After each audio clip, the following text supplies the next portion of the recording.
Welcome to the Esports Report. I am your lovely and humble host, Ashley Hodge. Hey, everybody. I hope you're having a fantastic day. This episode is going to be a look into the PlayVS Hearthstone Rulebook. Now, I didn't have any Hearthstone teams. Which made me very sad. I used to play a ton of Hearthstone. I love card-based games. My only complaint with Hearthstone is that, it is free to play, just like League of Legends. But for League of Legends, how Riot makes its money is through cosmetics. So like character skins, that's really it. Hearthstone works a little bit differently. So you have to actually buy card packs. Now you can earn gold that's free by completing quests and things like that. And you can save that up and you can buy card packs that way. It's just a very slow process. So if you want to immediately go into Hearthstone and being able to compete in rank matches with best of the best, you're going to have to spend some money to buy card packs. Now, fortunately, since this is a high school league with PlayVS, students will get card packs unlocked. So they should not have to spend any of their own real money in this game. Just from my perspective as a amateur Hearthstone player, I spent a lot of money in Hearthstone. And then I quit playing Hearthstone after the Blizzard Blitzchung fiasco that happened a while back. I stopped in solidarity with Blitzchung, but you can read about that if you want to. And I really haven't played too much since, really. But that's really because competitively, I just don't really play those games anymore. One, the internet's a very mean and terrible place, especially if you're a woman. It's even worse if you have the Southern accent that I have.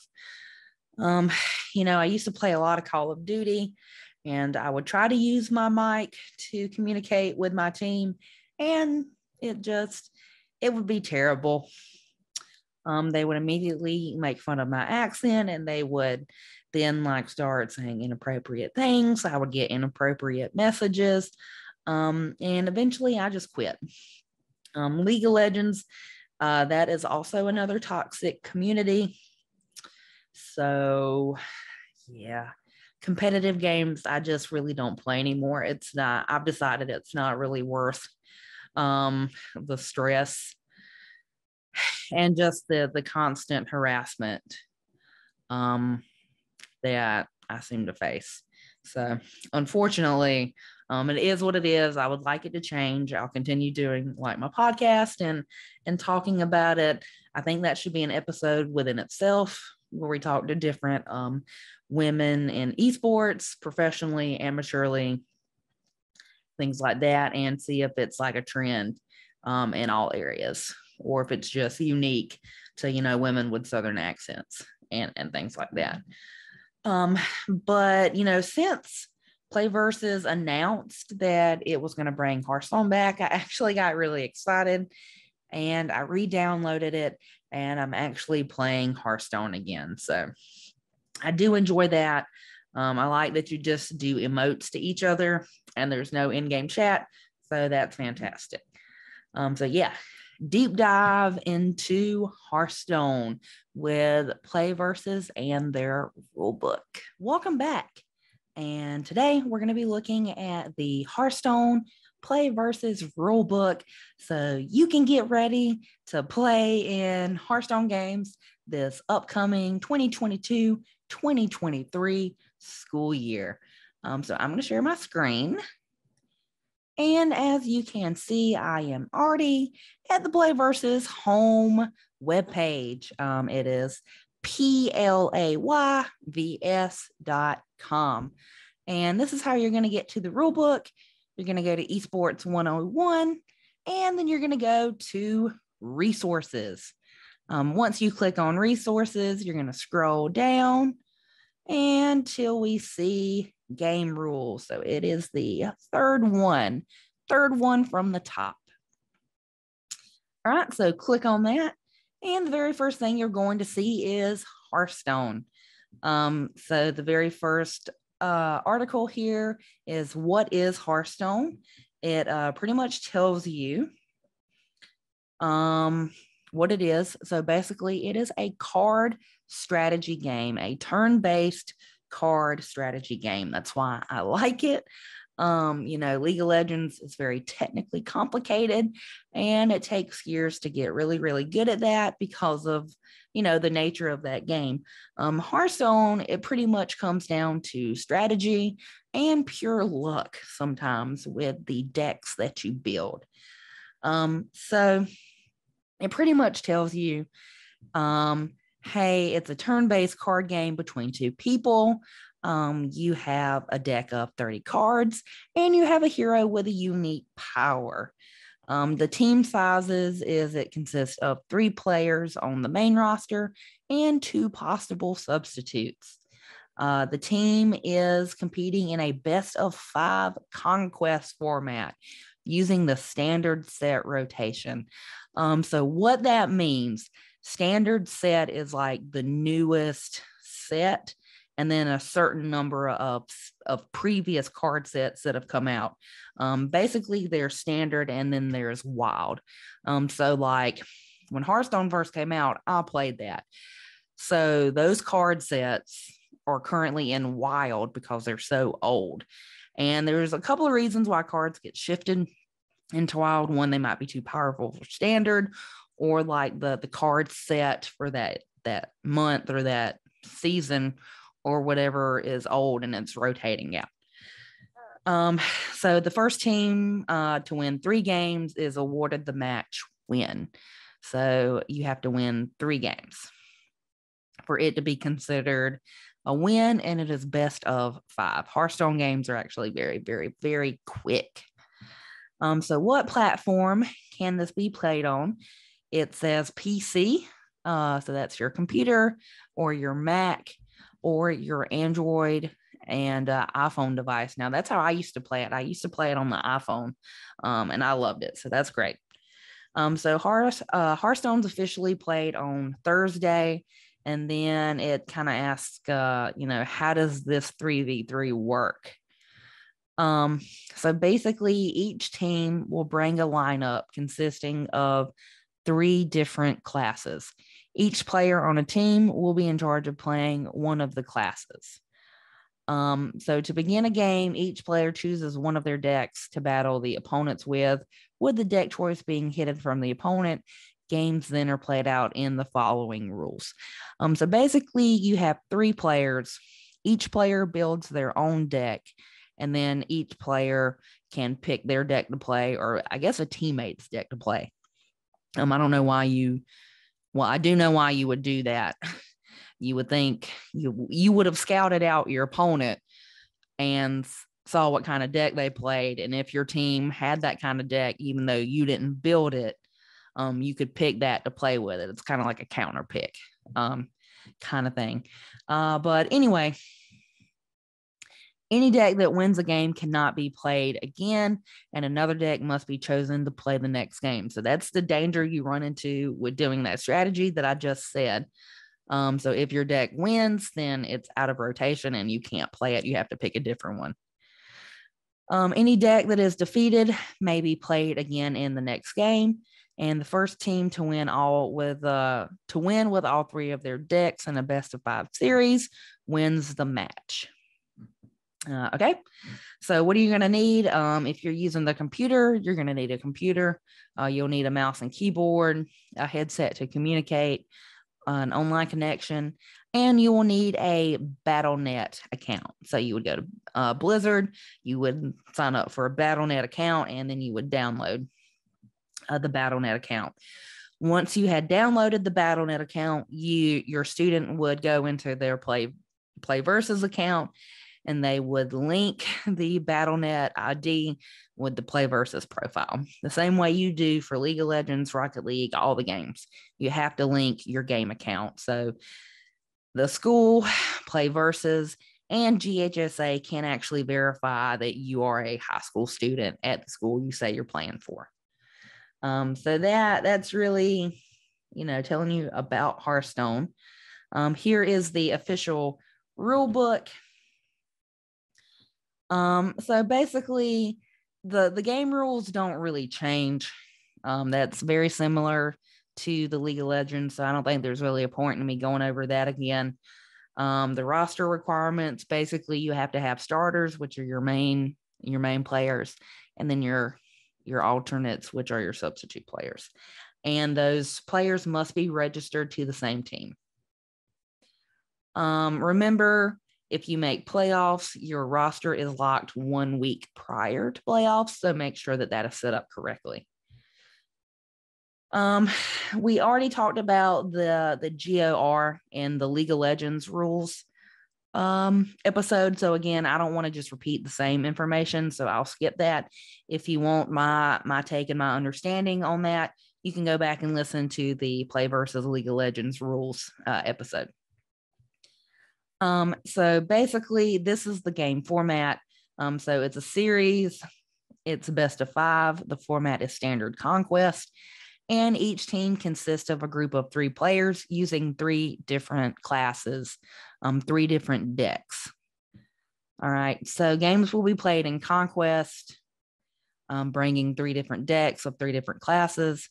Each player will be the pilot of one of the 3 classes. The teams will compete in a best of 5. So here's an example. So it says Team A brings a lineup of 1 mage, a priest, and a warlock deck. So those are 3 different classes: mage, priest, warlock. And then Team B brings in rogue, shaman, and warrior. So those are 3 different classes. So it says Game 1, Team A's mage deck defeated Team B's shaman deck. Team A may no longer use their mage deck for the rest of the match. Game 2, Team A brings out warlock and Team B stays with shaman. So they can stay with shaman because they lost. Team B beats Team A, which means they cannot use the shaman class anymore. Game 3, Team A chooses priest. Team B chooses rogue. Team B defeats Team A, which means they can only use the warrior deck for the rest of the match. All right. So basically, that is how it goes. So they do have preseason. So again, it's basically a week of practice. So you can kind of see how your equipment's going to work. And then, of course, you have, your regular season, and you'll play a match each week. And then you'll move into playoffs, and it's limited to 2 Hearthstone teams per qualifying school. And it's that way for any state esport with GHSA. You can only have 2 teams per school. It will be single elimination, and each match will be a best of 5. Teams with missing results or forfeits in more than 2 matches will be disqualified from playoffs. And that's new. I know that the League of Legends, I don't think said that, but I think GHSA has talked about that previously with us in the Esports Advisory Council about that being a thing. So just be aware that if you miss a game or you forfeit more than 2 matches, you will not make playoffs. Your team won't make playoffs even if they win. So just be aware of that. And then you have finals. The finals is a best of 5. And then, of course, it talks about, who qualifies as a substitute player. We've already talked about that. They have to be registered with your school. They have to be attached to that team. And, you just have to make sure that everybody's where they need to be before playoff roster is locked. Equipment, it pretty much says if you're playing on a computer, you should have a computer. If you're playing on a phone, you should play on a phone, and you should make sure it's fully charged. Stable internet Wi-Fi connection, that's very important. And then headsets, tables, chairs, mouse, mice, keyboard, that kind of thing. All right. So you have your match process, which is order of play. So a play versus match will consist of a predetermined best format depending on the current league phase. Basically, that's that best of 5. It seems a little redundant that that's here when they've already stated that. Your pre-match setup, we've already talked about that with the League of Legends. Basically make sure your equipment's up to date. Make sure that your IT is ready and standing by to help you. And make sure that you are in the match lobby by 4:30, since most of these matches are starting at 4. You have 30 minutes to get in that match lobby. If you are over 30 minutes, even if it's 4:31, you have forfeited your match. Okay. So, which is weird because the very next thing it says is teams may not start a match without opponent present and ready, which is not true, because if somebody doesn't show up, you can't play a match. So this is how you set up a match. So I didn't do this last year because I didn't have to. So basically you have to add your opponents on BattleNet. So you have to look up your opponent's BattleNet ID through PlayVS, and you have to physically add them as a friend.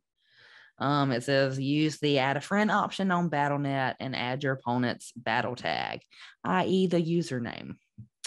Open the BattleNet home screen, click on the Hearthstone logo and select play. And then what you have to do is create the lobby. In the game, click on the Friends tab on the bottom left, then click on the play button icon next to the player you will be competing against. Select the standard option, wait for your opponent to accept the request. Once in the match lobby, please confirm with your opponent what classes each team will be using and who will be piloting each class in the match lobby chat. Each team must post screenshots of their decks of each class to the other team in order to ensure that deck lists have not changed during the match. So yeah, it sounds like a lot of work. That might be why I didn't want to compete. Actually, I only had 2 students who were interested in playing. But I won't lie, that sounds like a lot. That sounds like a lot of work. And if you have multiple teams, like you can have more than 2 teams. You'll just only have 2 teams go to playoffs. So imagine if you're a big school and you have like, I don't know, five of these teams. That's a lot of screenshots that you're going to have to communicate. Like the students would definitely have to do that if you're a large school, because there's no way an individual coach with like a giant program could do that by themselves. So let's see. Next, you want to choose your first class. So select the first class the team will be playing, click on the play button, and then you're ready to play. Once you do it, you click ready, your opponent confirms, and then the game is automatically gonna begin. So what happens is after one game finishes, you just keep doing that format until one team has won. Remember, if your class or your deck wins a match, then the next match and the rest of the matches, you can't play that deck. So if you have Priest, Warrior, Mage, and your Warrior wins, you can't play that. You have to play the other 2 decks. Basically, all 3 decks will get played in a match. You can spectate. So teammates and coaches can spectate once they've loaded into a game. And then it talks about, game disconnections. Basically, if you connect from an online match, you have to reconnect back within 5 minutes or you're going to forfeit. So for disconnects, you want to take a screenshot and make sure you have proof. Exploitation is a thing, and it can happen in any online game. Riot's pretty good about their AI detecting any kind of third-party softwares that help people, and people do get banned all the time for trying to cheat in League of Legends. So basically, PlayVS is the same thing. Hey, if a player is exploiting the game and you accuse them of doing that, you're going to need some kind of video or screenshot proof. So you can't just get mad because your team lost and say, oh, they were cheating, that's why we lost. Students do that all the time. So you're going to have video or screenshot proof. And if a player is found to be using some kind of exploit to gain some kind of advantage, Their team will be given the loss, and they may be subject to further penalties. I have heard of esports students being banned from esports altogether. Like they're not in a program anymore. So that has happened. So make sure that that does not happen to you or your students. And here we go at the end. Basically, when you get done with the game, you share the results, you screenshot the wins, and then you post those. The winning coach is responsible for inputting the results. I know it used to be the home coach, but apparently it's the winning coach is responsible for inputting the results of all the games within 2 hours. Winning coaches input the results by selecting add game results from mission control. And I recommend screenshotting like all of your victories. That way you have proof that you guys won. I've never had really an issue with that, with somebody accusing us of lying about our results, but I do just like to have photographic proof just in case. So that's the Hearthstone rulebook. I don't really think we need to go over game day protocols because we literally just talked about it, like adding the friend. There's the standard and the wild that I was talking about. So this just has screenshots. So it might actually be better for you if you've never done it to come here and look at the screenshots. So yeah, that is the Hearthstone Play versus rulebook. Maybe I'll be competing with some students this upcoming season. I hope so, because I would be excited to see how it works, even though it does seem like it's a lot of work to get a match set up. I know that I speak for myself, but even with 2 adults having like an assistant, it's still a lot. Like if you have a Rocket League game going on, a League of Legends game, a Hearthstone, a Madden, that is a lot of work to try to get all of those different games set up. And you don't want to like not offer a game, because then you could be limiting a student who might want to be that one last kid who wants to play Hearthstone. So I don't really want to tell them they can't play a certain game, but we just need to find an easier way to set these up. We do, because that seems like a lot of work. So I hope this was informational for you. I don't have anything to rant about. The only thing I'm gonna say is, make sure you know the rules. Make sure your kids know the rules, and always go to the Play versus website and look at the rules on game day. Like have printouts if you need them, just so you know. Because I think Will and I have talked about this previously, about how frustrating it is to run into coaches who don't know the rules. So just make sure that even if you're not like coaching, like you're not a League of Legends player and you're not coaching students on how to play that you are doing like the administrative stuff and that you know the rules. So if something comes up, you can easily like resolve the problem. So yeah, so just make sure you know the rules. Other than that, I hope everybody has a good week. Bye.